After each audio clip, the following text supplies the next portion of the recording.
6 y 9 de agosto de 1945. Dos ciudades quedan arrasadas en cuestión de segundos, Hiroshima y Nagasaki. Más de 110.000 personas pierden la vida. Se trata del primer ejemplo a gran escala de la fuerza potencial de esta energía a manos del hombre. 9 años después, el descubrimiento se puede aplicar con fines pacíficos. La producción de electricidad. El primer reactor nuclear se inaugura en 1954 en la Unión Soviética. El segundo en 1956 en Gran Bretaña. Comenzaba el desarrollo de la industria nuclear. Entre 1960 y 1985 se construyen más de 300 reactores en 20 países, pero el 26 de abril de 1986...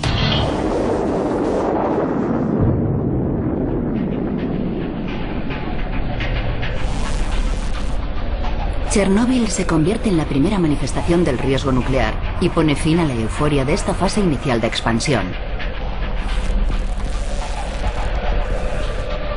Hoy la situación es bien distinta. La concienciación del calentamiento del planeta está invirtiendo la tendencia. La energía nuclear se presenta ahora como la fuente de energía definitiva capaz de responder a nuestras necesidades, sin perjuicio de las condiciones climáticas, ya que no genera ningún gas de efecto invernadero. 20 años después de Chernóbil, se habla de triplicar el número de reactores. ¿Qué riesgos corremos? Nadie lo sabe. En lo que respecta a la energía nuclear, no disponemos de información precisa. Escuchamos mucho más eso de fumar mata. O si bebes, no conduzcas. O si bebes, no conduzcas. Pero apenas se habla de las centrales nucleares. Sí, es verdad.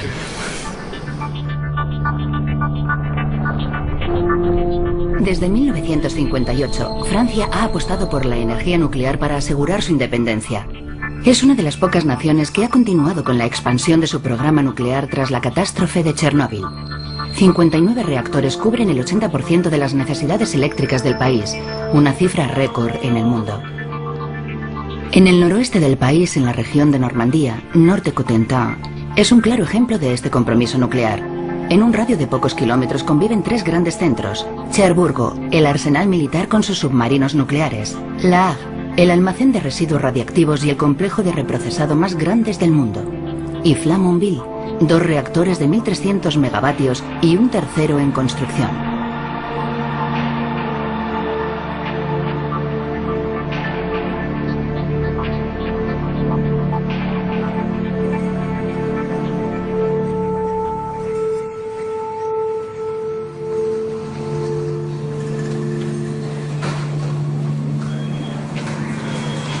Nos encontramos en el corazón de la región más nuclearizada del planeta.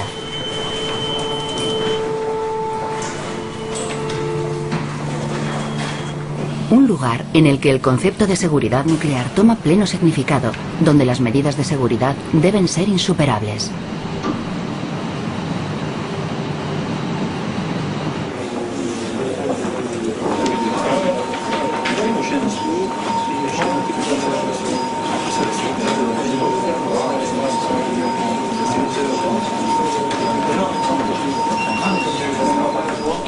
Se ha producido una filtración en el circuito principal de la sección 5, por lo que se ha puesto en marcha el cierre de emergencia. Los equipos de vigilancia están siguiendo los procedimientos establecidos. Por ahora no ha habido heridos y no se han producido emisiones a la atmósfera. Sin embargo, les recomiendo que no salgan al exterior. En cuanto dispongamos de más información, se la haré llegar. Se ha detectado una fuga en el sistema de enfriamiento del reactor 1. El agua está saliendo a una velocidad alarmante y si no se encuentra una solución inmediata puede pasar lo peor. Se pone en marcha el plan interno de emergencias y las autoridades son debidamente informadas. En la prefectura se crea un comité de emergencias. Estamos ocupándonos de una grieta en el principal sistema de enfriamiento del reactor. Es una situación delicada, porque solo disponemos de un canal más para mantener intacta la integridad de la planta. En París, el Instituto de Radioprotección y de Seguridad Nuclear, el IRSN, entra también en acción. Información confirmada. Quedamos a la espera de nuevos datos.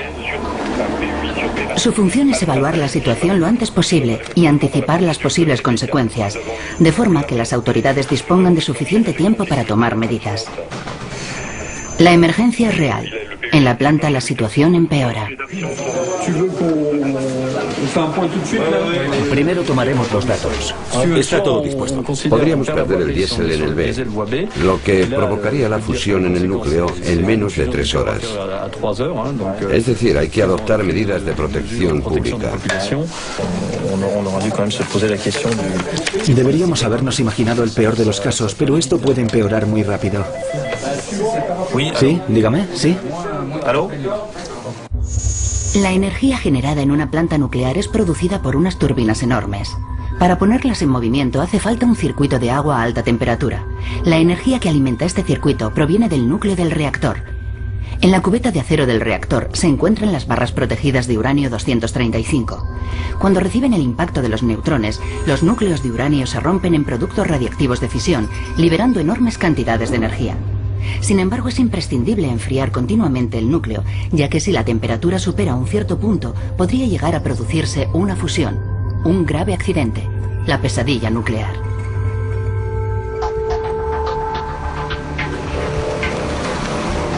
En Flamanville, los empleados de la planta de energía han recibido órdenes de marcharse a su casa, ponerse a cubierto y esperar. Únicamente permanecerán los empleados imprescindibles para gestionar la crisis. Seguimos recibiendo datos. El último análisis indica que sigue subiendo. Bien.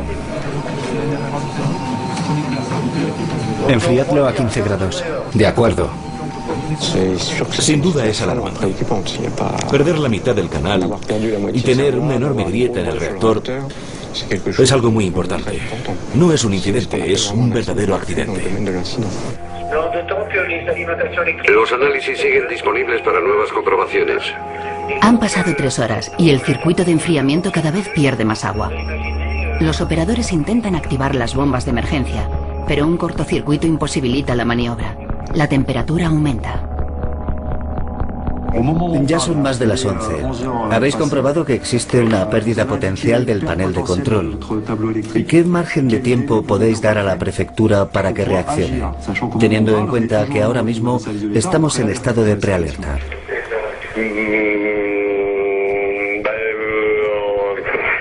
No sé muy bien qué contestar. Creo que 3 horas bastarían para poner a la gente a cubierto.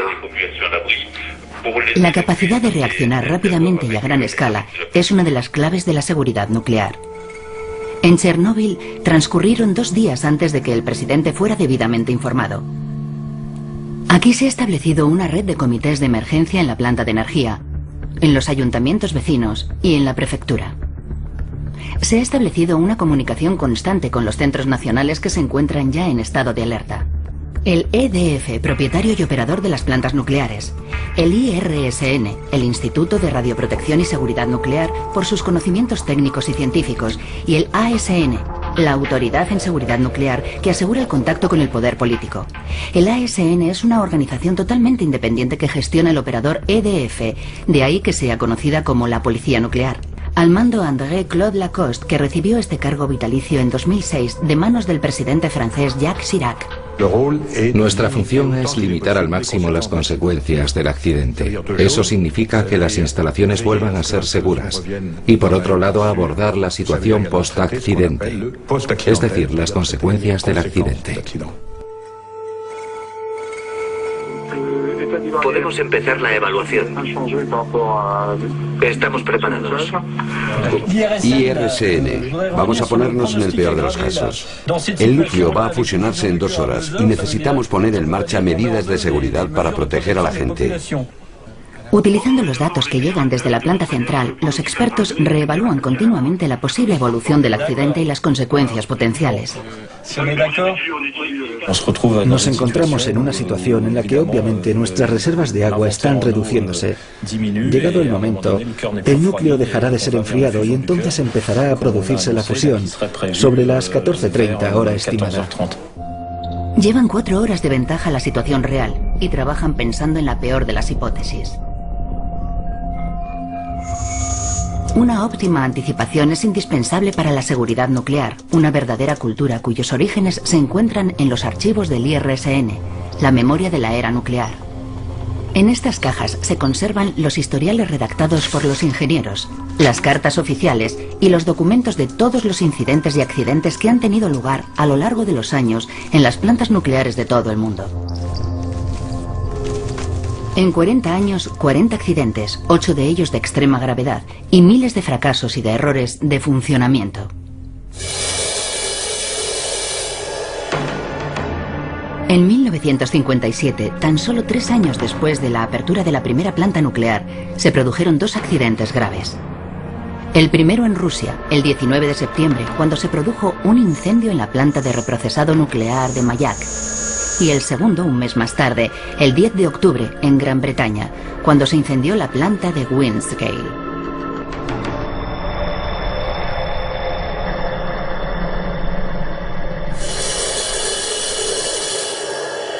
To understand Phase 3 work better. 3 de enero de 1961 a las 21 horas. El reactor experimental del Centro de Investigaciones de Idaho Falls explota. 3 técnicos pierden la vida. Es la primera vez que hay que limpiar una zona por altos niveles de contaminación. 17 de octubre de 1969. Primer accidente grave en Francia. 50 kilos de uranio se funden cuando se carga un reactor de la planta nuclear de Saint-Laurent-des-Eaux, en la región de Loira-et-Cher. Varios técnicos resultan contaminados, pero la opinión pública no recibe ninguna información.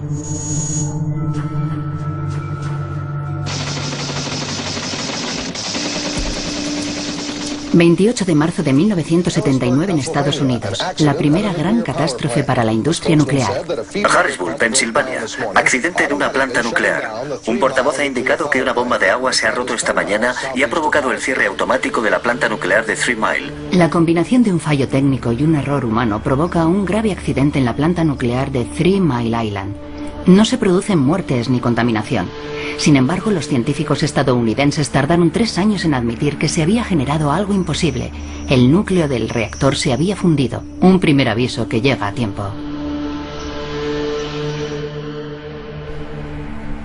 Los ingenieros creían haber tomado todas las precauciones posibles para que no se produjera algo así, y eso hizo que se sintieran muy confiados. Habían comprobado que los incidentes anteriores habían tenido consecuencias limitadas, que éstas habían quedado bajo control y que nunca habían provocado un gran desastre. Es decir, que la confianza que habían ganado finalmente se volvió en su contra. La industria nuclear descubrió así que la amenaza que había subestimado era muy real. Para comprender más a fondo dicha amenaza, Francia construyó en 1979 el Phoebus, un reactor nuclear experimental diseñado para reproducir a baja escala las condiciones de un accidente nuclear. Les informo de que el reactor acaba de fallar. Las barras empiezan a aumentar. El ensayo FPT-3 está en marcha. Adelante. Hemos empezado. Aumento de la potencia. Estamos iniciando. Entre 1979 y 2004 se llevan a cabo varias pruebas en colaboración con expertos mundiales. Cada prueba requiere una financiación internacional de 50 millones de euros, 3 años de preparación y 5 años de análisis. El objetivo, comprender qué sucede cuando se funde el núcleo. Podrán comprobar que en este momento estamos viendo el Cherenkov en el reactor. Esta luz azulada recibe el nombre de Cherenkov. Aparece cuando los neutrones de la cuba atraviesan el tanque a una velocidad superior a la de la luz. El nivel de radiactividad es tan alto que durante varios años es imposible acceder al núcleo. La única forma de saber qué sucede durante los ensayos es a través de las fotos de rayos X. Hemos realizado 3 pruebas utilizando varias barras de uranio. Las fundimos en un núcleo real y hemos observado lo que sucedía. Hemos comprobado que se fundieron aquí, donde más calor hacía. Esta parte es hueca, es una cavidad. Eso significa que todo lo que se ha fundido caía aquí. Por desgracia, esto es lo que vimos que había pasado en el accidente de Three Mile Island, cuando al cabo de 10 o 15 años abrimos la cuba. Comprobamos que el núcleo también se había fundido y se había vertido por los lados hasta el fondo de la cuba, por los bordes. Cuando el núcleo se funde, se convierte en una sustancia incandescente, muy radiactiva y viscosa llamada corio. El corio es increíblemente corrosivo y capaz de atravesar la cubierta de acero de la cuba y el cemento sobre el que se asienta esta. El primer ensayo Phoebus reveló que el núcleo se funde a una temperatura aproximada de 600 grados, menos de lo que habían indicado los cálculos y la teoría. Esto explica la perplejidad de los estadounidenses cuando se produjo el accidente de 3 Mile Island. A principios de los 80 creíamos que se fundiría a los 2800 grados. Y todos los experimentos que hicimos aquí revelaron que la fusión no dependía únicamente de la temperatura del uranio, sino de todos los componentes que intervenían en las pruebas. Es decir, el circonio, las parrillas en las que se sustentan las barras y las estructuras, las barras de combustible que atraviesan las estructuras, el vapor. Todos estos componentes entran en juego y la temperatura habría que medirla teniéndolos todos en cuenta. Ahora, gracias a las pruebas Phoebus, comprendemos mucho mejor estos mecanismos. Sin embargo, el 26 de abril de 1986, 6 años después de lo sucedido en 3 Mile Island, ocurre lo impensable. Chernóbil. Se produce por segunda vez una fusión en un reactor nuclear. En esta ocasión el reactor dañado escupe durante 10 días un geyser de material radiactivo invisible. Miles de muertos y heridos. Cientos de kilómetros cuadrados de territorio contaminado.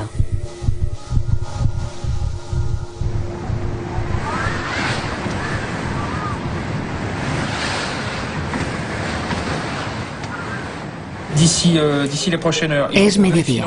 En París los expertos anticipan la posibilidad de una fusión del núcleo dentro de 3 horas. En Flamanville, a menos de 200 kilómetros de la central, la población es totalmente ajena al accidente que se está produciendo. El comité de emergencia reunido en el ayuntamiento apenas dispone de información actualizada. Nada está saliendo según lo previsto. Esperan, pero no entienden nada. Sí, soy Patrick Fauchon. Llamaba para ver si me daban algún dato más preciso. ¿Por ahora no ha sonado la sirena? Bien, no ha sonado aún.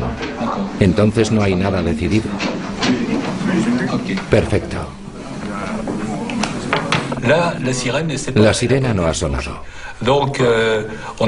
Así que hemos tenido que controlar la situación accidental de forma totalmente distinta.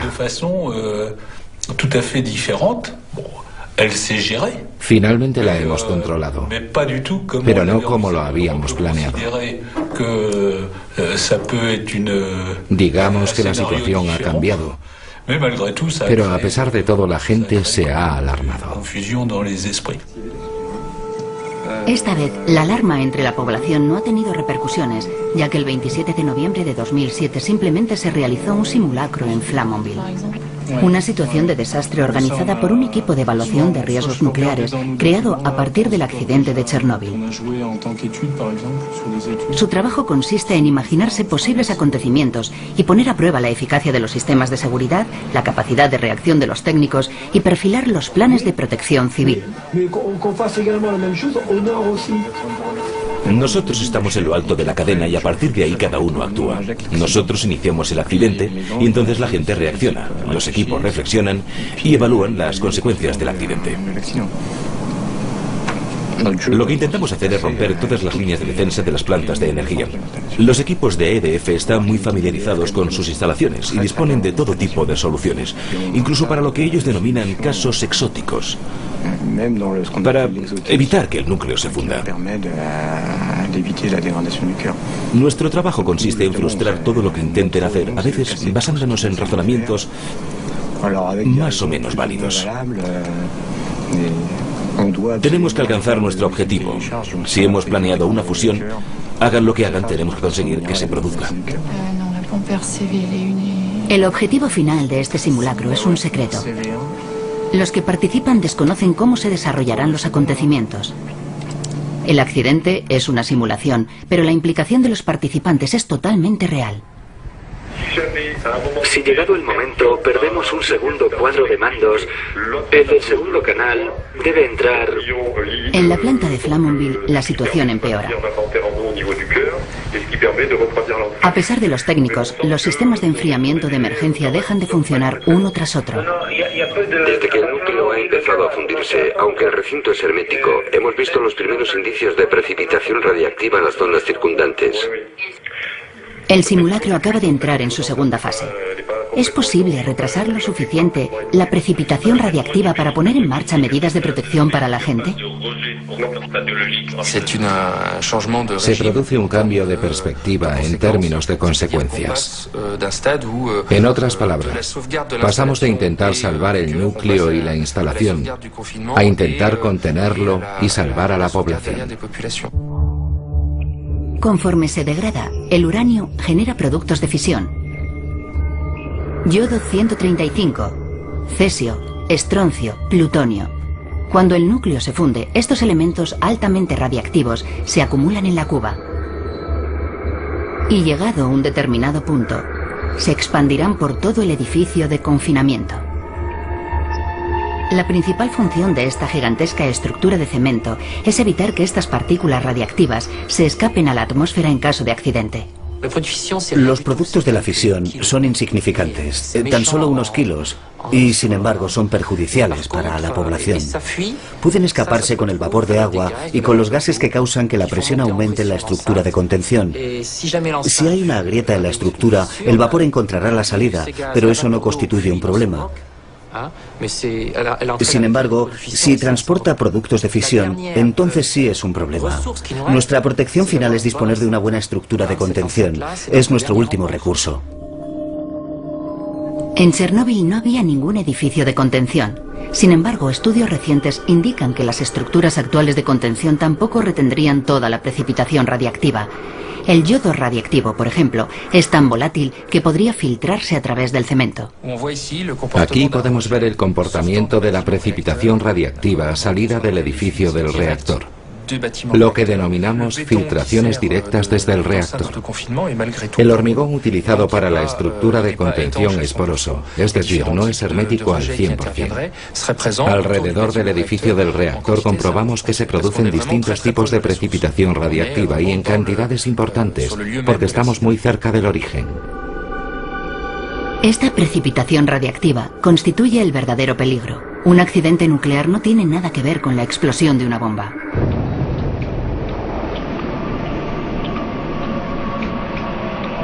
La devastación provocada por una bomba nuclear se debe a la liberación en fracciones de milisegundos de una descomunal cantidad de energía, una ráfaga que lo pulveriza todo a su paso.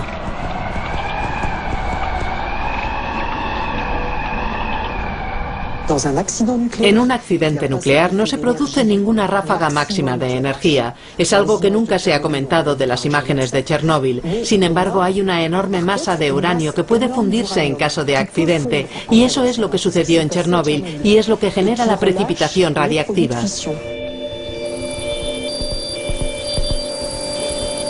En Chernóbil, varias toneladas de precipitación radiactiva invisible se filtraron desde el núcleo y contaminaron todo aquello con lo que entraron en contacto durante meses, años y quizás siglos.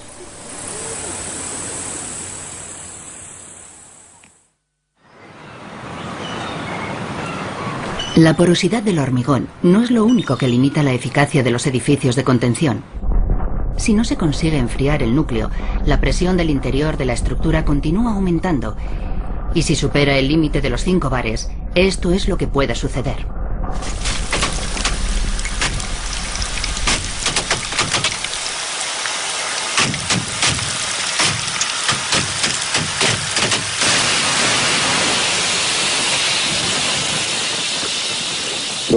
Disponemos de una solución final para los casos más desesperados. En lugar de esperar a que la estructura de contención se descomponga, los técnicos pueden abrir un sistema de despresurización y filtración. Sabiendo que de todas formas va a estallar, decidimos hacerlo nosotros haciendo un orificio, pero colocando un filtro. De esta forma al menos tenemos un cierto control. Así pues, colocamos un tubo que termina en un filtro situado al lado de la planta, una enorme bolsa de arena. No somos dioses, así que los gases que salen transportarán una cierta cantidad de precipitación radiactiva que va a contaminar. Es una decisión que creo que no podemos dudar en tomar, porque o bien sufrimos una cantidad limitada de precipitación radiactiva durante un periodo determinado de tiempo, o se produce en la estructura una filtración que es imposible contener. Es una elección deliberada.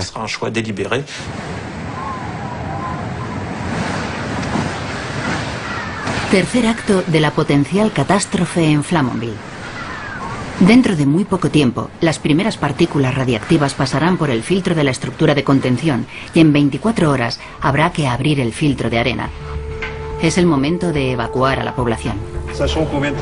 Teniendo en cuenta que hemos perdido otro sistema de seguridad de las instalaciones, atención por favor, hemos decidido proceder a la evacuación inmediata de la población situada en un radio de 0 a 2 kilómetros, es decir, de Flamanville a Tréauville. Disponemos de 2 horas y 10 minutos. Debido a un accidente que ha tenido lugar a las 7 de la mañana en la planta de energía, debemos evacuar la zona. Prepárense para la evacuación. Introduzcan sus pertenencias básicas en una bolsa hermética. Llévense a sus mascotas y cierren las llaves del agua, del gas y de la electricidad. Sigan las rutas indicadas por las autoridades y diríjanse a los refugios. El primer peligro para los habitantes es la exposición a la precipitación radiactiva, lo que se conoce como contaminación externa. Las partículas radiactivas actúan como el polvo. Son transportadas por el viento o caen al suelo empujadas por la lluvia. Caen sobre la piel, el pelo o la ropa. De ahí la importancia de permanecer a cubierto hasta la evacuación. En Flamanville, la población participa en el simulacro, pero les falta información y no siempre comprenden las indicaciones. La misión se tambalea y estamos a tan solo 3 horas de las posibles primeras precipitaciones.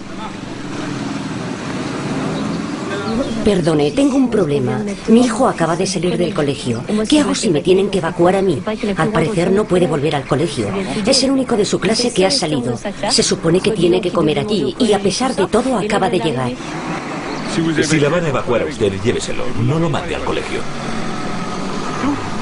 ¿Y el tercero no corre peligro? ¿Está en el colegio? Las autoridades han dado instrucciones de que los padres no vayan a buscar a sus hijos al colegio. A mí misma me cuesta imaginarme haciendo algo así. Le puedo decir a mi hija, tranquila, quédate en el colegio. Pero si el punto de reunión de la familia va a ser en casa de la abuela o de un amigo, me voy a sentir más tranquila porque es algo que tenemos previsto y podremos reunirnos. Para adoptar precauciones, primero hay que imaginarse la posibilidad de una situación. Durante años, la industria nuclear ha transmitido la idea de que no existía ninguna posibilidad de que se produjera un accidente de ese tipo. Sin embargo, parece haber cambiado su discurso. No podemos pasar por alto la posibilidad de que se produzca un accidente. Podemos adoptar un sinfín de medidas para evitarlo, desarrollar una tecnología de protección o formar a la gente para reaccionar en esos casos. Pero debemos estar preparados. Es la forma de asegurarnos de que no vuelve a suceder. Este cambio radical de actitud se basa en una realidad que hasta ahora solía ocultarse. En 2001 se produjo un ejemplo claro en las instalaciones nucleares de Dampierre. Un simple error de comunicación durante un cambio de turno provocó una serie de cálculos erróneos a la hora de cargar el núcleo del reactor. Las barras de uranio quedaron intercaladas con respecto a su posición normal. Un error humano que podría haber provocado una reacción en el núcleo mientras la estructura de contención estaba abierta.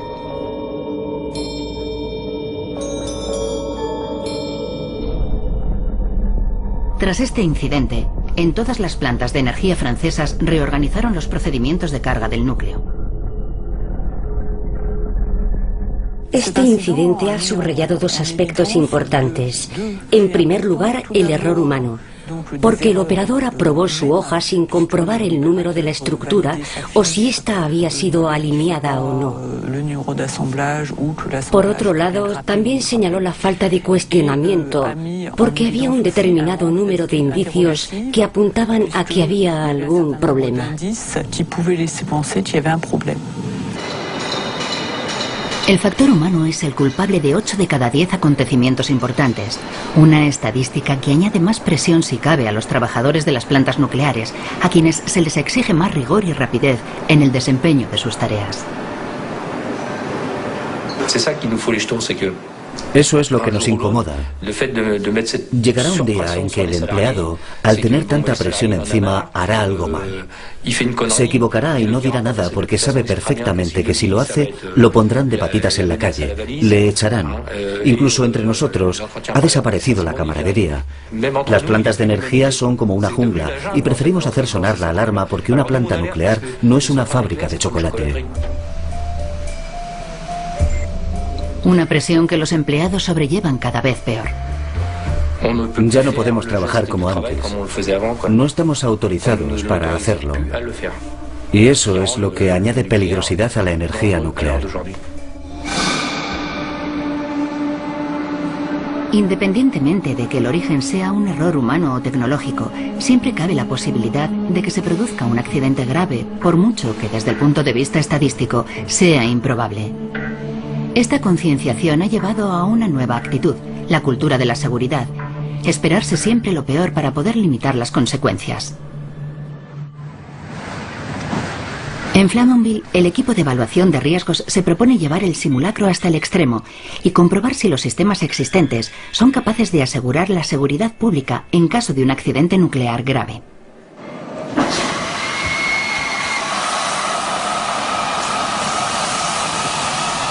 El cuarto y último acto del simulacro da inicio con un acontecimiento aterrador: la apertura del filtro de arena, lo que significa que una inmensa precipitación radiactiva es liberada en el medio ambiente.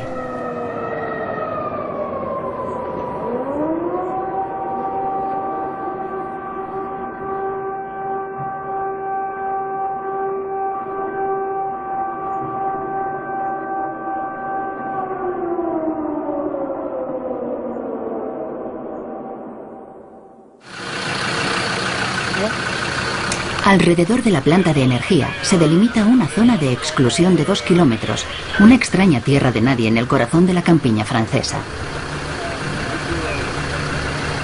Las primeras lecturas indican que la radiactividad es claramente visible. A pesar del filtro de arena, esta nube está llena de productos de fisión altamente contaminantes.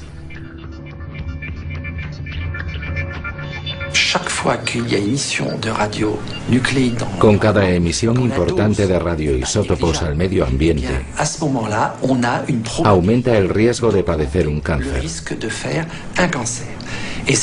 Y este riesgo influye sobre todo en leucemias, cánceres sólidos y desde el accidente de Chernóbil en cánceres de tiroides. El yodo radiactivo se adhiere al tiroides provocando el cáncer, especialmente entre los niños. La única forma de protegerse es saturar la glándula ingiriendo yodo estable. Según la Organización Mundial de la Salud, todas aquellas personas que vivan en un radio de 500 kilómetros alrededor de una central nuclear, como la población de Francia, debería tener a mano este componente. Es imprescindible actuar muy rápido. Lo ideal es administrar el yodo 6 horas antes de que pase la nube por encima, es decir, en cuanto sepamos qué va a pasar. Este medicamento solo debe ser ingerido previa indicación de la autoridad competente. Un comprimido para un adulto, medio para un niño y un cuarto para un recién nacido. Si la nube ya ha pasado, ya no vale la pena administrarlo 24 horas más tarde. A 50 kilómetros de la zona de exclusión, en un área protegida gracias a que el viento empuja la nube en otra dirección, la prefectura y el ejército han establecido un centro de primeros auxilios y descontaminación para prestar ayuda a las personas recogidas en la zona.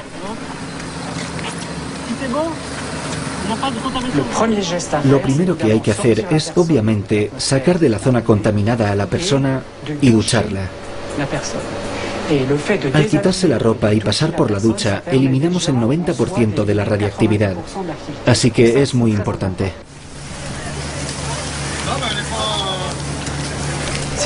El agua de la ducha tiene que estar templada.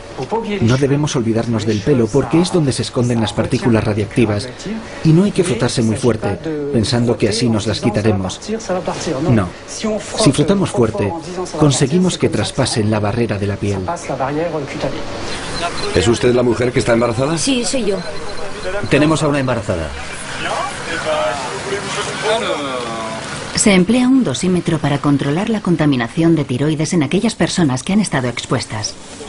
Un equipo de psicólogos ayuda a los refugiados a superar el shock inicial. Han tenido que dejarlo todo y no saben cuándo podrán regresar a sus hogares. Mientras tanto, en la central, la precipitación radiactiva continúa y en París no deja de sorprender el desarrollo natural de la simulación. Hemos calculado 10 kilómetros, pero el siguiente Podría llegar a los 30. muy fácil. Aislamos la península de Cotentin.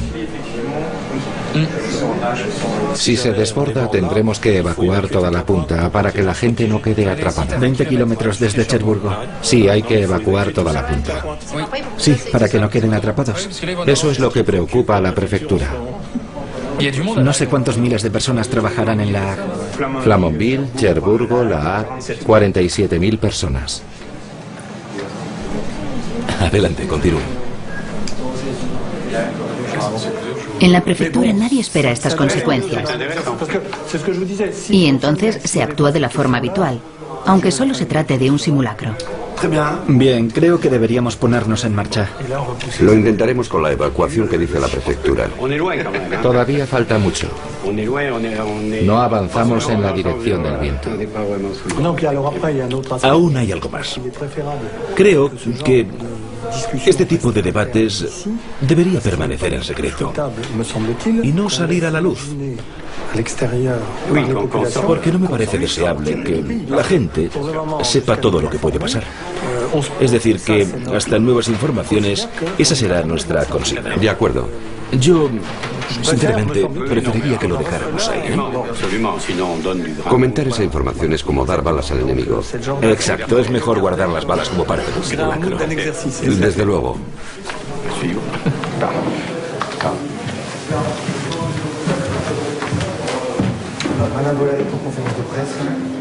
Política de silencio para no alimentar las llamas de las críticas. Mantener las apariencias y no comunicar nada inquietante, costumbres heredadas del pasado que podrían tener consecuencias dramáticas. Esta cultura de la desinformación ha acompañado el desarrollo de la tecnología nuclear desde sus orígenes. Este es el mensaje que recibían los civiles en la década de los 50 en Estados Unidos para protegerse en caso de un posible ataque nuclear. Ni tú ni yo tenemos caparazones para escondernos como la tortuga Bart. Tenemos que resguardarlos. Imágenes falsamente tranquilizadoras con las que creció toda una generación de estadounidenses, características de un sistema que ha empleado abiertamente las afirmaciones más absurdas. Es una bomba, agáchate, a cubierto. Agáchate, a cubierto. Debemos estar preparados todos los días y continuamente para hacer lo correcto, ya que estamos expuestos a la bomba atómica. Agáchate y a cubierto. Esta familia sabe lo que tiene que hacer. La tuya también debería saberlo. Es cierto que la época nuclear fue concebida en un bucle, es decir, en los 60 y 70 se puso en marcha un gran sistema tecnocrático y asistimos al nacimiento de la tecnología nuclear. Nunca hubo un debate real con la población de la época. Pero hoy, 30 o 40 años más tarde, ya no estamos en el mismo periodo histórico y las cosas tienen que cambiar.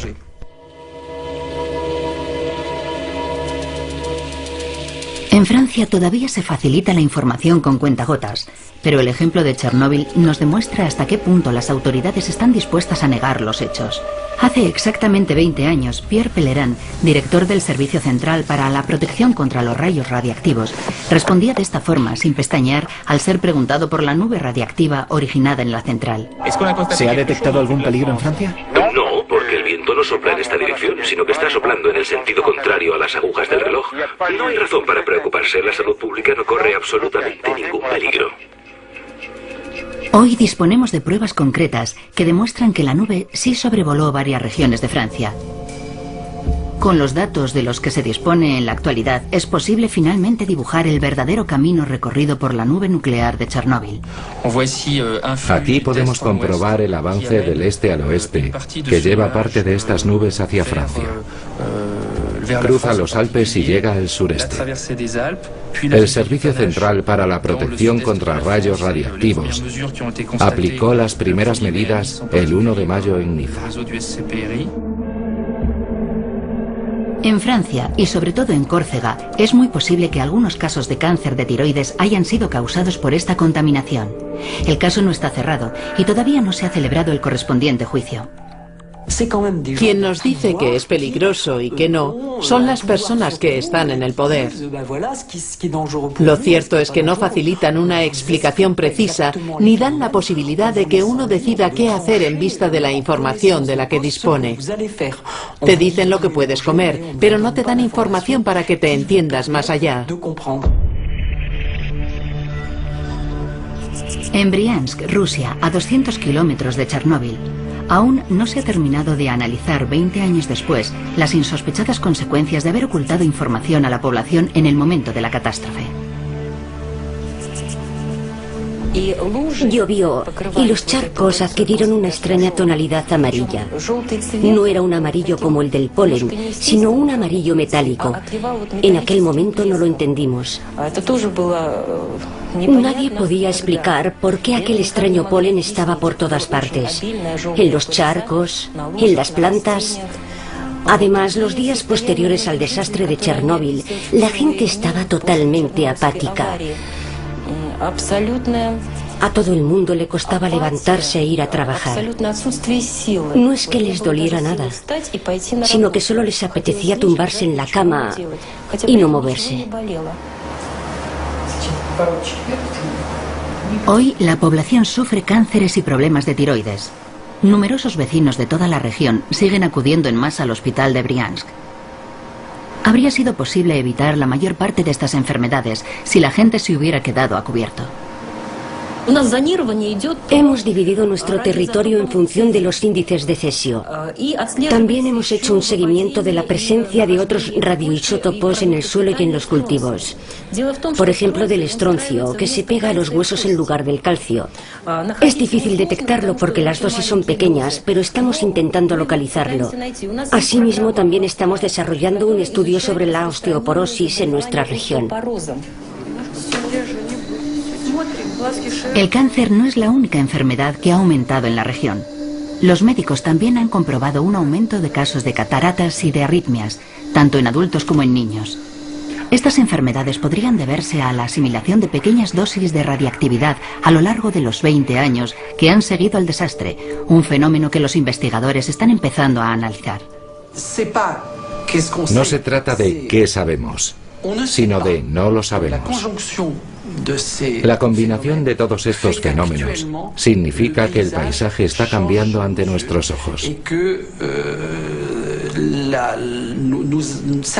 Dentro de unos años, nuestro conocimiento de los efectos de la radiación a largo plazo, es decir, de los riesgos, variará de forma considerable. Una detección sistemática organizada en los colegios de la región ha desvelado que los niños nacidos tras el desastre de Chernóbil también sufren problemas de tiroides. Se quejan de dolores de cabeza, problemas de concentración y de insomnio. No tienes la tiroides inflamada. La parte izquierda está normal. Sin embargo, la parte derecha tiene un tamaño algo más pequeño. Dime, ¿te han recetado algún medicamento? Estos síntomas todavía no tienen explicación, pero subrayan la necesidad acuciante de facilitar una información lo más completa posible sobre la contaminación y sobre cómo prevenirla. En caso de accidente, la gente tiene que entender lo que sucede para que pueda minimizar los riesgos sobre su salud, o incluso para llegar a eliminarlos, ya que también cabe esa posibilidad. Es decir, la población debe ser completamente responsable. Debe disponer de los conocimientos y de la capacidad de actuar. 20 años después del desastre, los franceses que viven cerca de las centrales, como los habitantes de Tricastan, apenas disponen de información sobre los posibles riesgos o qué hacer en caso de accidente. No me parece normal. Es grave, porque significa convivir con un riesgo enorme, pero no disponemos de mucha información. Y lo peor de todo es que no le prestamos más atención, que nos da igual. Forma parte de nuestro entorno, igual que la Torre Eiffel de París. ¿Qué se le va a hacer? La energía nuclear vuelve a estar en auge, pero hay algo distinto. No puede asentarse a menos que cuente con el consentimiento de la población. Eso significa estar en comunicación con cada uno de los ciudadanos afectados y comprometernos con la transparencia en términos de opciones tecnológicas adoptadas y de cómo abordar los posibles riesgos. La transparencia sobre la verdadera naturaleza de estos riesgos es imprescindible. Chernóbil demostró que las repercusiones reales de un accidente nuclear grave tan solo se dejan sentir con el paso de las décadas. Nadie ha escrito todavía el quinto acto del simulacro de Flamanville. Las consecuencias todavía están por ver. En este mapa podemos ver lo que nos imaginamos que sucedería en el simulacro de Flamanville. El accidente se extendió más allá de lo que habíamos planificado para el primer día. Lo que con mayor probabilidad habría contaminado el entorno serían las precipitaciones. De hecho, las regiones donde hay contaminación y precipitaciones abundantes son las más contaminadas. Ahí es donde debemos centrar nuestro trabajo tras el accidente.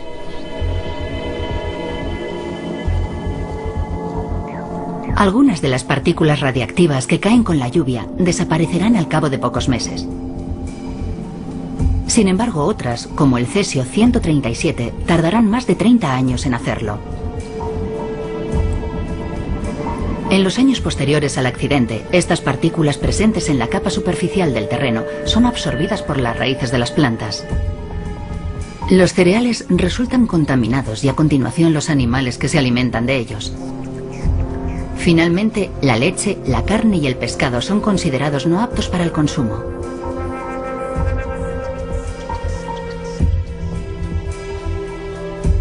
Las zonas afectadas deben quedar en cuarentena. Toda la actividad económica de la región se vería afectada. Y en el extranjero cualquier producto procedente de Francia sería considerado muy sospechoso y probablemente sería objeto de un boicot. El boicot económico sería el principal peaje mundial que habría que pagar. Y a eso habría que añadir el coste de las instalaciones que quedarían inutilizables. Por ejemplo, si hay que cerrar un reactor como el de 3 Mile Island, eso tiene un precio. Ahora esa producción de electricidad desaparece. Probablemente también haga falta descontaminar los terrenos afectados alrededor de esas instalaciones. Y en menor medida también habría efectos perjudiciales en la salud. Pero si se llevara a cabo una gestión adecuada, las evacuaciones y los efectos perjudiciales radiológicos sobre la población, es decir, las consecuencias en la salud, serían menores. Se han llevado a cabo estudios cuyos resultados se mantienen aún en secreto para estimar el coste económico de un accidente nuclear grave en Francia. La cifra rondaría los miles de millones de euros. Francia es el país más nuclearizado del mundo, con algunas de las infraestructuras tecnológicas más avanzadas y una de las culturas de la seguridad más sólidas del planeta. Sin embargo, siempre se puede producir un accidente y nadie puede adivinar cuánto tiempo puede tardar un país en recuperarse.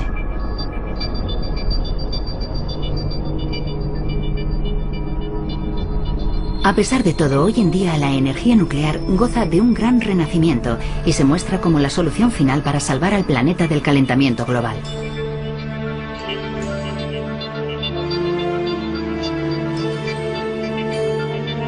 Tenemos que darnos cuenta de que actualmente hay 2.000 millones de personas que no tienen acceso a la electricidad. Eso significa que no tienen acceso a la educación ni a cuidados sanitarios, por lo que los países que no disponen de electricidad deberían tener acceso a ella, conservando siempre, y eso es algo que se subraya constantemente, el clima del planeta. En ese sentido, la energía nuclear puede desempeñar un papel importante.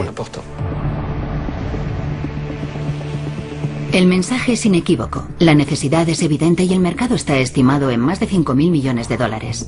Europa, Estados Unidos, Japón y Rusia inician la carrera por abastecer al mundo de reactores nucleares.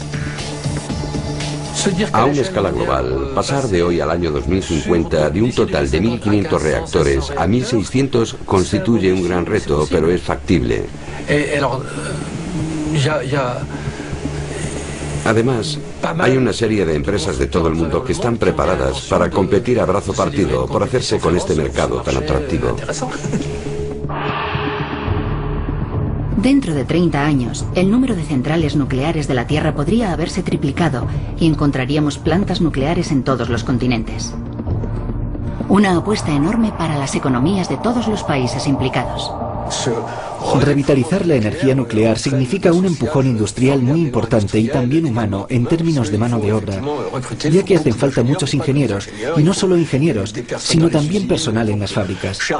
En Areva, por ejemplo, estamos contratando actualmente a cerca de 1000 personas al mes. Anne Loverson, presidenta de Areva, líder mundial de la industria nuclear, es un icono. Abanderada de la concienciación medioambiental, vende al mundo que la energía nuclear tiene un papel decisivo en lo que denomina la tercera revolución energética. Una energía nuclear limpia y segura que permitiría a la mayor parte de la población disfrutar de los beneficios de la modernidad sin poner en peligro el equilibrio ecológico. En China se firmó en 2008 un contrato de 8.000 millones de euros. En los 2 últimos años, Areva ha firmado más de 10 protocolos de acuerdos para nuevos proyectos y actualmente se están construyendo 35 plantas nucleares en todo el mundo. El renacimiento nuclear cuenta con embajadores de prestigio, teniendo en cuenta que también confluyen cuestiones diplomáticas y estratégicas en esta carrera nuclear. Estos contactos ayudan a redistribuir los mapas del equilibrio global. Hay una serie de países que tradicionalmente no empleaban energía nuclear. Por ejemplo, los Emiratos Árabes Unidos, un país con cultura de petróleo, que ahora se propone construir un reactor nuclear. También podría mencionar Marruecos o Sudáfrica. Es decir, que la energía nuclear tiene un futuro radiante por delante, y lo digo sin dobles sentidos. Un juego de palabras que resulta escalofriante. ¿Cómo es posible garantizar que todos estos países recientemente nuclearizados serán capaces de controlar los riesgos? En Viena, la misión del Organismo Internacional de la Energía Atómica, creado por las Naciones Unidas en 1957, es promover en todo el mundo el uso de la ciencia nuclear civil y dotarlo de seguridad. En 1986, cuando el desastre de Chernóbil demostró que la contaminación radiactiva no conocía fronteras, creó un comité para mantener siempre el nivel de alerta. Su modelo de estructura fue el IRSN, cuyo antiguo ayudante de dirección está al mando de la seguridad de instalaciones nucleares del OIEA en Viena. Si intentamos hacer un seguimiento del número de países dispuestos a contar con energía nuclear, pero que no disponen de plantas nucleares, comprobamos que la cifra cambia a diario. Creo que actualmente está en 50. Sin embargo, se trata de una tendencia creciente. Frente a estas declaraciones de intención tan optimistas, de tanto entusiasmo y voluntad, estos países tienen que realizar un esfuerzo enorme para crear la infraestructura necesaria. La misión del OIEA es guiar a estos países, darles consejos y ayudarles en sus inversiones. México, 12 de julio de 2008. Planta nuclear de Laguna Verde, 5 de la mañana. Se produce un deterioro de la situación y la fusión del núcleo del reactor es inevitable. Un ejercicio de simulación para poner a prueba la respuesta de toda la nación a una situación de emergencia nuclear. A pesar de los esfuerzos, a las 10 horas de crisis, el equipo del OIEA continúa teniendo problemas para recibir documentación sobre cómo se desarrolla la situación. El fax de Laguna Verde ha dejado de funcionar. Ha pasado mucho tiempo desde que hemos recibido el último mensaje escrito. Nos estás formulando esa pregunta por teléfono, así que la contestaremos por teléfono. Nos han informado, pero no debidamente. Así que decidan si quieren generar ustedes un mensaje escrito o si lo generamos nosotros aquí para que todo el mundo sepa qué está sucediendo. ¿Entendido? Ha habido problemas de comunicación. Si hay un nuevo auge, es necesario que los países estén dotados de toda la infraestructura vinculada con las plantas nucleares, y una de sus funciones es la capacidad de respuesta en caso de emergencia. 16 horas después del inicio de la crisis, el comité recibe finalmente la información. Bien, están mandando todos los correos electrónicos en un fax. Un problema de comunicación que podría parecer irrisorio revela una falta de equipamiento y de infraestructura que podría tener consecuencias inimaginables. Los países tienen que contar con infraestructura de regulación, leyes y decretos que les permitan controlar su seguridad. Deben contar con una infraestructura industrial. Tienen que disponer de una tecnología que sustente las instalaciones y también garantizar un determinado número de mecanismos financieros que, llegado el caso, servirían para cubrir los costes del desmantelamiento. Y, por encima de todo, necesitan un conocimiento técnico y tecnológico para comprender lo que sucederá en la planta a largo plazo y garantizar su seguridad. Para los países que quieren crear por primera vez una planta de energía, este es un punto muy importante. En los documentos del OIEA que tratan este asunto se indica una cifra estimada de 15 años. Sin embargo, teniendo en cuenta las enormes implicaciones comerciales y diplomáticas que están en juego, ¿acaso estos nobles principios no corren el riesgo de quedar a un lado? Es imprescindible que se trate de un país estable y racional. Obviamente no se puede construir una planta nuclear en un país en el que el presidente o responsable de la Autoridad de Seguridad Nuclear termine en la cárcel por haber tomado una decisión sobre una planta de energía y que esa decisión no gustara a su gobierno. O quizás simplemente adoptar una visión muy circunstancial de lo que se entiende por racional y estable.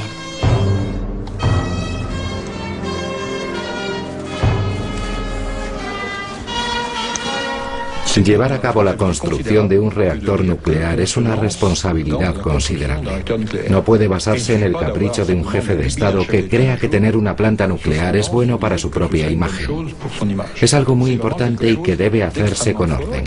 Creo que de verdad hay una responsabilidad moral colectiva en no querer vender a países que son incapaces de ofrecer un determinado número de garantías mínimas. Todos estos jefes de Estado son plenamente conscientes de cada una de las implicaciones de los acuerdos que firman o a los que prestan su apoyo. Cuando un país se embarca en un programa nuclear, su elección tiene una duración de al menos 100 años. Si echamos la vista atrás, han pasado muchas cosas en 100 años en nuestro planeta, así que dentro de 100 años otras tantas habrán cambiado. 100 años es sinónimo de posibles cambios políticos, cambios climatológicos, de incidentes en las plantas de energía, porque una planta no siempre funciona a la perfección desde el primer día y durante 60 años. Por eso los países deben recordar el pasado y pensar en la seguridad a largo plazo. Un nivel de gestión que es incluso más complicado de mantener teniendo en cuenta que en cualquier momento puede llegar el peligro por acontecimientos incontrolables. Japón, 16 de julio de 2007, 10 horas y 13 minutos. Un terremoto hace temblar la región de Niigata. 11 muertos, 1000 heridos, 25.000 hogares sin electricidad. A unos 10 kilómetros del epicentro se encuentra la planta nuclear de Kashiwazaki Kariwa, las instalaciones nucleares más grandes del mundo. Se produce un incendio en uno de los transformadores del reactor 3. La piscina del reactor 6 se desborda y en el mar se vierte agua ligeramente radiactiva. 9 personas resultan heridas. Esta vez no se trataba de un simulacro.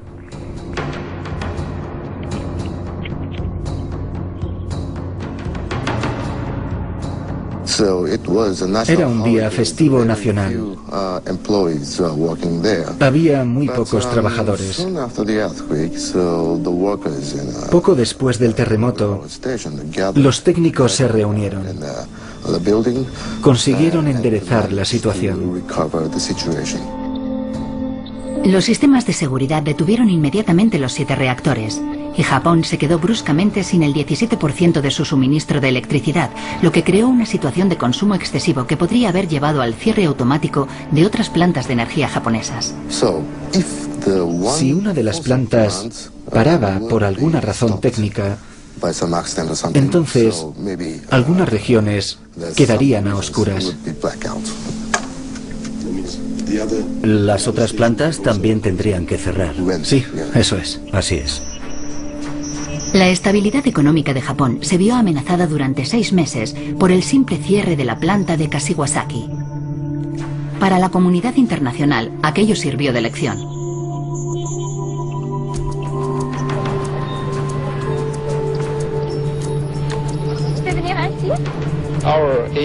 Hoy nuestro objetivo es extraer lecciones del terremoto y compartir las conclusiones con la comunidad internacional.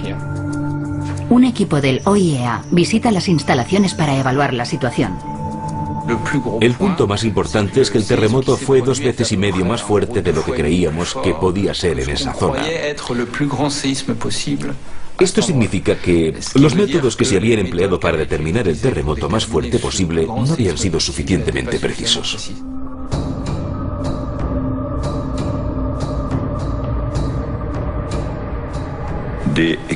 Las lecciones que el mundo entero puede extraer de este acontecimiento son innumerables. Por esta razón, la política del organismo de la energía atómica y la política del gobierno japonés es diseminar y distribuir estos conocimientos a la totalidad de la comunidad nuclear internacional. Un año después del terremoto, un grupo de expertos se reunió en Viena para debatir las lecciones extraídas de este nuevo incidente. Así que de ahora en adelante es muy importante para nosotros, para Japón, explicar cuál es el margen sísmico, la magnitud sísmica máxima que puede soportar una planta. La gran lección es que deberíamos tener mucho cuidado en el tipo de ubicación de una planta de energía nuclear. Y deberíamos conocer a fondo todos los riesgos y peligros. Nadie sabe cuándo volverá a estar operativa esta planta. Sin embargo, los japoneses llevan trabajando día y noche durante más de un año para intentar reparar todos los desperfectos y fallos ocultos provocados por el terremoto. El coste de este accidente controlado es astronómico. En 2007 tuvimos pérdidas por valor de 1.700 millones de dólares aproximadamente. Exacto. Las consecuencias económicas son enormes. Y además esto nos deja una lección con relación a lo que sucederá en el futuro con otros reactores nucleares. Esto demuestra que debemos prestar mucha atención a la construcción de nuevos reactores. Al igual que Areva, todos los constructores implicados en esta carrera energética aseguran haber incorporado en el diseño de sus plantas lo aprendido con los accidentes. El EPR, la punta de lanza franco-alemana de la ofensiva europea, está construido en un solo bloque con el objetivo de resistir mejor los terremotos. Su base, un denso bloque de hormigón armado, está diseñado para enfriar y distribuir la lava en caso de fusión del núcleo. Se ha multiplicado por 4 el número de sistemas de seguridad y su estructura de contención está reforzada por una gruesa carcasa de acero. Podemos afirmar que este EPR es totalmente comparable con los reactores que se están utilizando actualmente en Francia.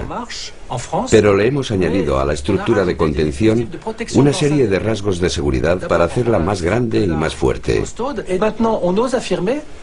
Ahora me atrevería a decir que podría soportar el ataque o la caída accidental de un avión militar de poco peso y que volara rápido o, y esta es la novedad, de un avión comercial grande que es mucho más pesado, pero también más lento a esta altura. Actualmente empleamos el término bunkerización, que es un ejemplo de carácter franco-alemán del EPR y que simboliza la cantidad de hormigón que hemos utilizado. En este momento se están construyendo 2 reactores nucleares EPR en el mundo, uno en Flamanville y otro en Finlandia. Sin embargo, en ambos puntos están surgiendo problemas continuamente. En cuanto a la seguridad, la solidez del hormigón, las aleaciones para los recintos. El reactor EPR de Finlandia tenía su fecha de apertura a mediados de 2009, pero no estará operativo hasta 2012. Los costes de construcción han pasado ya de 3.300 millones a 4.000 millones de euros, todo un revés para Areva, que ve cómo algunos de sus protocolos de acuerdo quedan en entredicho. Para Michael Snyder, un reputado consultor independiente internacional de asuntos de energía, esto es un indicio de que la tecnología está alcanzando su límite. Hemos alcanzado tal grado de complejidad que, en mi opinión, han quedado al descubierto los límites del sistema. No podemos mejorarlos significativamente. De hecho, con los elementos adicionales que hemos añadido, podríamos incluso reducir la seguridad. Así que me parece muy importante comprender que no es posible mejorar la seguridad infinitamente, que hemos llegado al tope de nuestras capacidades. A la hora de evaluar los riesgos de un renacimiento de la energía nuclear, un problema importante es la gestión de los materiales radiactivos de desechos producidos, ya que al aumentar el número de plantas de energía, también aumenta el volumen de desechos. Es necesario que lo veamos todo con claridad, todo el ciclo que va desde la mina hasta el desmantelamiento de las fábricas, pasando por lo que generamos y que constituye un riesgo. Debemos también comprender mejor lo que se pone en juego en un proyecto de esta magnitud.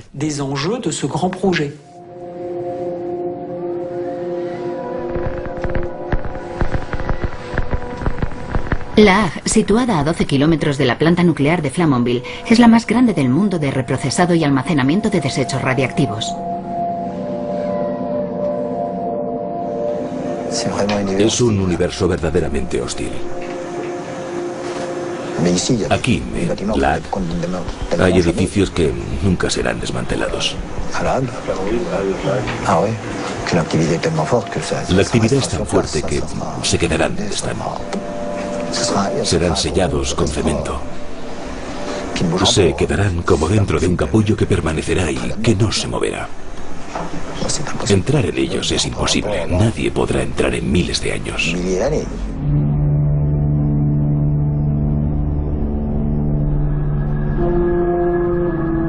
Los desechos radiactivos son el problema más grave de la energía nuclear.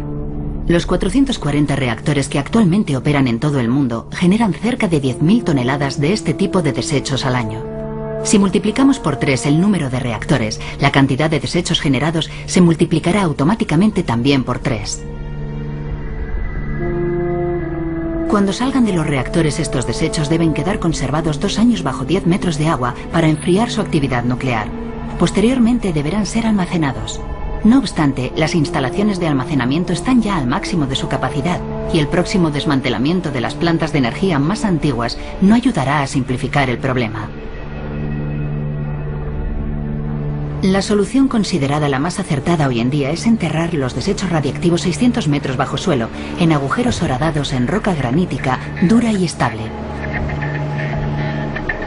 Un conjunto de instalaciones experimentales están analizando la viabilidad de esta opción en Francia y Estados Unidos, pero todavía no se ha puesto en marcha ningún sistema geológico de acumulación, ya que nadie quiere tener algo así en su territorio.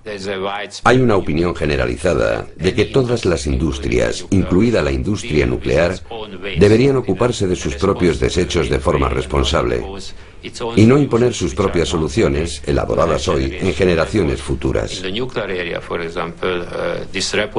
esta forma, los centros de acumulación de desechos nucleares, por ejemplo, deben ser construidos ahora y abiertos dentro de 100 o 200 años, si para entonces hemos encontrado las soluciones tecnológicas idóneas para gestionar la eliminación a largo plazo. Por desgracia, la preocupación pública sobre el material radiactivo ha empujado a la industria a hacer algunas cosas que, a mi entender, aumentan los peligros de proliferación. Y lo más importante en este sentido es que ha alentado el reprocesado. El reprocesado es la otra solución, la solución elegida por Francia. La Hague no solo es un lugar de acumulación, sino que es el centro de reprocesado más grande del mundo de desechos nucleares. La técnica consiste en separar el combustible utilizado, un 95% de uranio empobrecido, con un nivel muy bajo de radiactividad, un 4% de desechos muy radiactivos, que deberán permanecer enterrados varios siglos, y un 1% de plutonio, que es extremadamente radiactivo y peligroso. El plutonio fue creado en el sistema solar por una supernova que sembró el sistema solar con plutonio y con otros isótopos de corta duración. El plutonio tiene una vida media de 24.000 años. La Tierra tiene una antigüedad de 4.500 millones de años, así que hace mucho que desapareció. Esto significa que estamos reinventando algo que ya existió en el principio de los tiempos. El plutonio es una sustancia que tiene dos propiedades muy particulares. En primer lugar, es que se trata de una sustancia estratégica, es decir, que para hacer una bomba basta con muy pocos kilos. Y en segundo lugar, es que se trata de una sustancia extremadamente tóxica, es decir, que si uno inhala la millonésima parte de un gramo, bastaría para causar un cáncer letal. No debemos olvidar las magnitudes. Hablamos de la millonésima parte de un gramo. Debemos darnos cuenta de qué significa eso en términos de cantidad y compararlo con las cantidades de toneladas, es decir, de miles de kilos, que son separados cada año en la Hague. Durante el reprocesado se ha generado en la Tierra 250 toneladas de plutonio. 34 toneladas de plutonio militar excedente se acumulan en Estados Unidos y Rusia. Si Francia está acumulando la tercera parte de las reservas mundiales, una cantidad que no cesa de aumentar, es porque cree que el plutonio es la fuente de energía del futuro.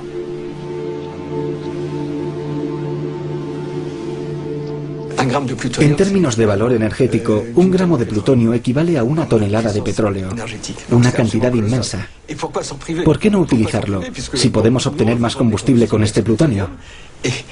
Insisto, este combustible genera constantemente enormes cantidades de electricidad sin perjudicar el medio ambiente. El principal proyecto consiste en quemar este plutonio en un nuevo tipo de reactor nuclear, que gracias al plutonio utilizaría el 95% del uranio empobrecido, antiguamente considerado material de desecho. La idea es que este reactor de cuarta generación suceda al EPR en el año 2050, cuando empiecen a agotarse las reservas de uranio. El plutonio es un material fisible que resulta interesante porque nos permitirá quemar todo el uranio, no solo una pequeña parte. De ahí el interés que despierta. De ahí el interés de disponer hoy en día de tecnologías de reciclaje que nos permitan prever esta cuarta generación. Es el requisito indispensable. Este modelo de cuarta generación se basa en el diseño del Superfénix, una central nuclear revolucionaria que empezó a funcionar en 1981 y cerró en 1996 tras numerosos incidentes relacionados con fallos de seguridad. Su nombre procede del mismo sueño de una energía que podría renacer de sus cenizas. El combustible que se quema en estos reactores termina saliendo. Por cada kilo de combustible quemado en este reactor, se obtiene más de 1,4 kilos de combustible. Con una determinada cantidad de combustible, uno termina incluso con más. Sin embargo, la cuarta generación sigue suponiendo grandes problemas de seguridad. Por ejemplo, el uso de sodio para enfriar el núcleo del reactor, ya que el sodio es explosivo en contacto con el agua. En 2015 debería ver la luz un nuevo prototipo industrial. Mientras tanto, Francia acumula uranio y plutonio empobrecido que serán necesarios para esta operación. ¿Francia será el rey del petróleo? La verdad es que sí. En cierto sentido, la parte que habíamos desechado se llama uranio empobrecido. Y Francia tiene la cantidad más importante de uranio empobrecido. Somos una especie de Arabia Saudí de la cuarta generación. Una apuesta arriesgada que podría convertir al país en la papelera nuclear más grande del mundo y desencadenar otros problemas de seguridad. Chernóbil terminó siendo considerado el peor desastre imaginable. Pero lo cierto es que dista mucho de ser el peor desastre imaginable. Por ejemplo, tras los ataques del 11 de septiembre en Estados Unidos, calculamos qué pasaría si un avión chocase contra las instalaciones de la Hague. Si partimos de que la piscina más pequeña está llena hasta la mitad de combustible radiado que podría liberar cesio, se liberaría entre 10 y 50 veces más cantidad que la liberada en Chernóbil.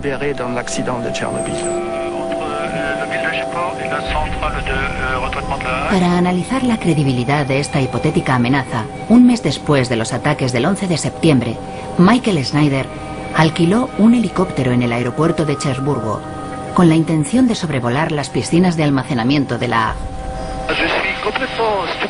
Todavía no me lo creo. No me esperaba algo así. Me imaginé que en algún momento las autoridades se pondrían en contacto con nosotros para decirnos: tienen que salir de ahí.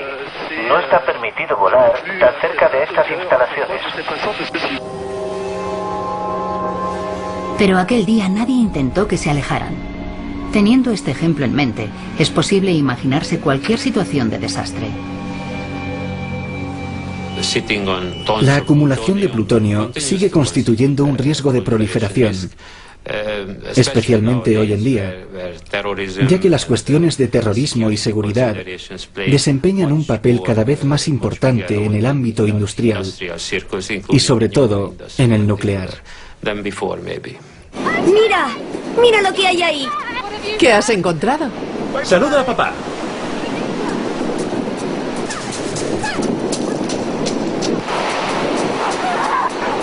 No te alejes mucho.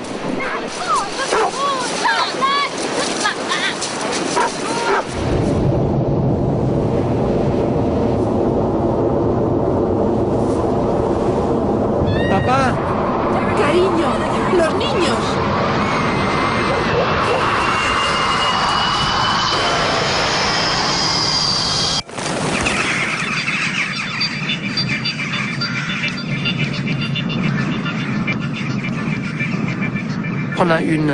Ahora entra en escena un factor nuevo, que es el terrorismo internacional organizado, que funciona como una nación.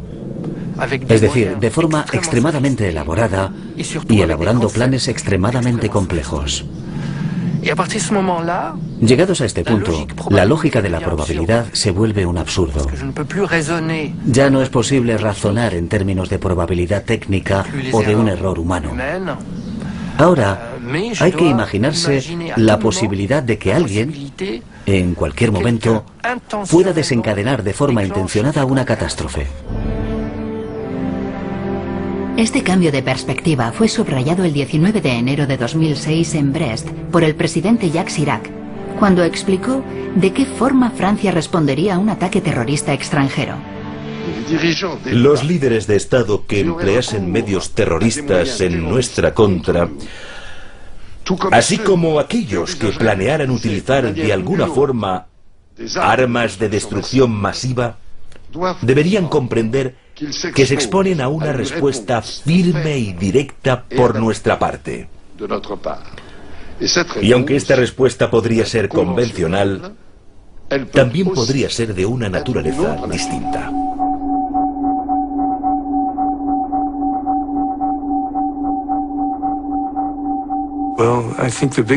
Creo que la lección más importante que podemos aprender de los últimos 60 años de uso de la energía nuclear es que es complicado disponer de la energía nuclear civil y evitar que se extienda el uso de armas nucleares.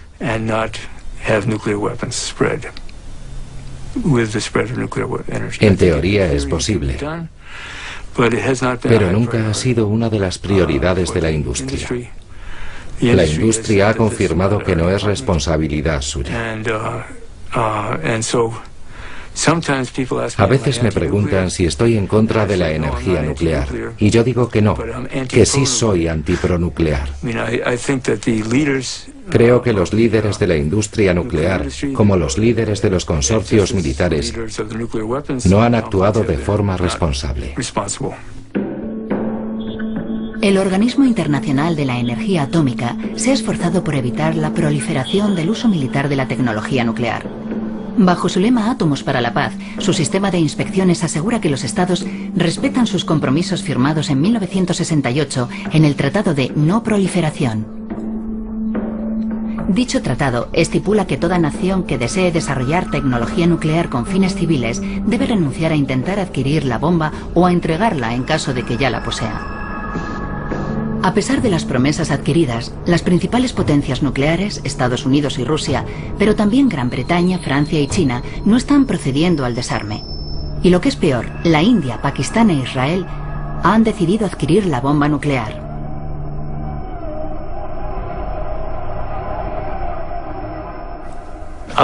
Sobre la puerta de mi oficina verá un cartel con unas palabras de Kofi Annan que dice: los que desean aplicar la ley también deben acatarla.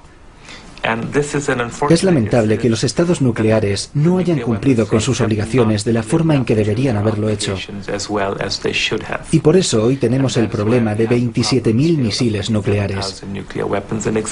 Vivimos en la misma situación de Guerra Fría que antes.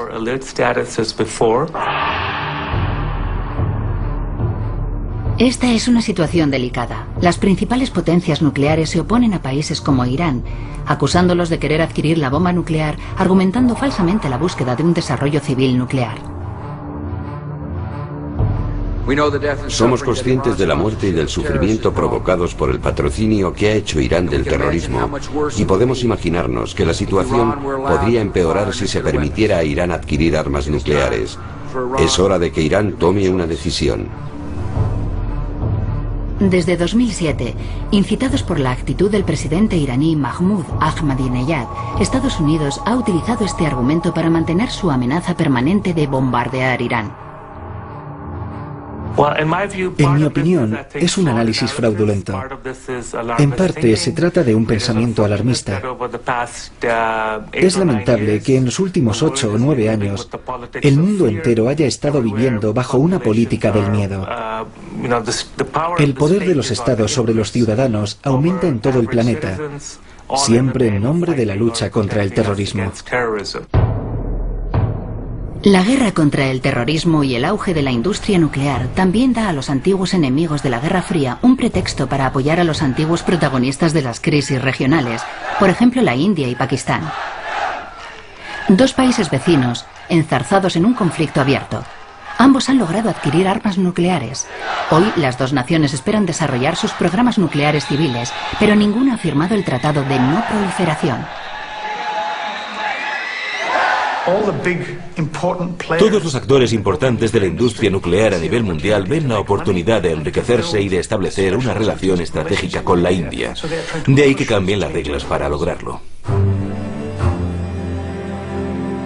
La India representa un mercado potencial gigantesco y un actor estratégico. Sin embargo, Pakistán cuenta con el apoyo de China, a quien le preocupa el fortalecimiento de una India alineada con Occidente. Ahora tenemos miedo de que Estados Unidos ayude a la India y de que China ayude a Pakistán. De esta forma, Estados Unidos y China se enfrentarán utilizando a sus aliados, la India y Pakistán. Y obviamente esto es muy peligroso.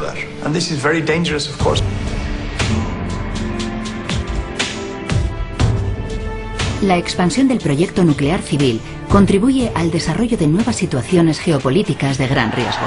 El conflicto entre la India y Pakistán no es el único ejemplo. Para intentar controlar este nuevo rumbo, el OIEA ha ofrecido una sugerencia.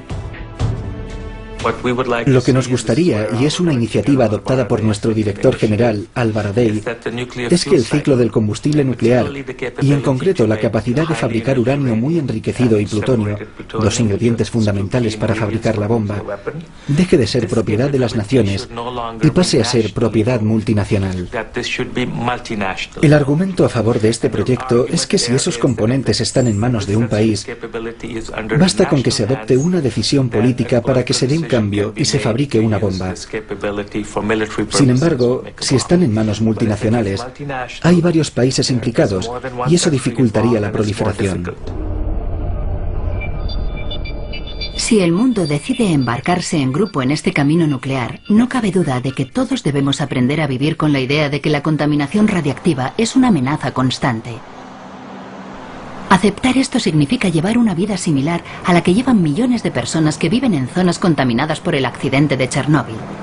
Por ejemplo, los habitantes de la región de Briansk, en Rusia.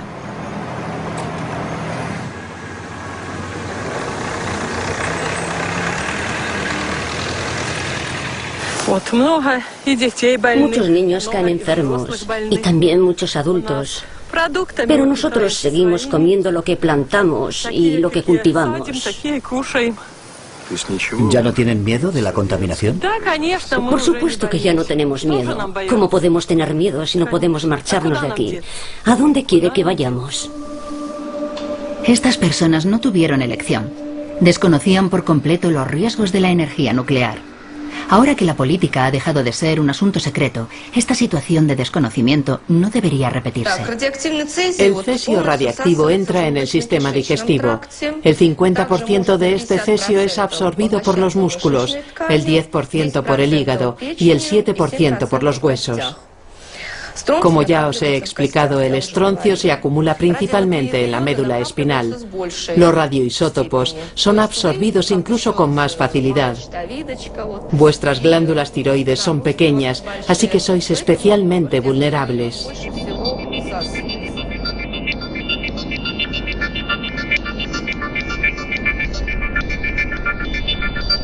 La tecnología nuclear permite generar electricidad sin producir gases de efecto invernadero, pero su expansión nunca bastará para cubrir nuestras necesidades energéticas ni resolverá el problema del calentamiento global. El nuevo auge de la energía nuclear es una elección que tiene numerosas consecuencias y solo será posible con el consenso consciente de toda la población.